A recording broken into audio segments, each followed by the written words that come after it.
राष्ट्रवादी काँग्रेसचं दुष्काळी भागात सुरू असलेलं आंदोलन म्हणजे या शतकातला सर्वात मोठा जोक असल्याची खोचक टीका अर्थमंत्री सुधीर मुनगंटीवार यांनी केली आहे। ज्यांनी 15 वर्ष सत्तेत राहून सिंचनाचे पैसे खाल्ले, शेतकऱ्यांवर आत्महत्येची वेळ आणली, त्यांनी आंदोलन करायचं झाल्यास राष्ट्रवादी काँग्रेसच्या कार्यालयासमोरच आंदोलन करावं, सकारात्मक संकेत दिलेत। नवीन जिल्हे निर्मितीचे 22 प्रस्ताव विचाराधीन आहेत।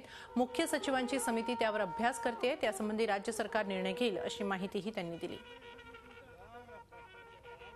हे या शतकातली सर्वात मोठी गंमत होईल, जोक होईल। 15 वर्षाच्या चुकीच्या धोरणातून हे दिवस आले, पण हे लाज वाटावी कोणाला?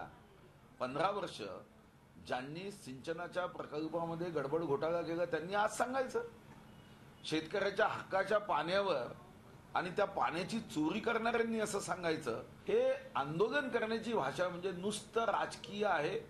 खरं तर हे प्रायश्चित्त त्यांनी स्वतः घेतलं पाहिजे। आंदोलन करायचं असेल तर राष्ट्रवादी काँग्रेसने आपल्याच पक्षाच्या कार्यालयासमोर आंदोलन केलं पाहिजे की 15 वर्ष जी आपण चूक केली त्याचा हा परिणाम आहे। झी 24 तास रहा एक पाऊल पुढे।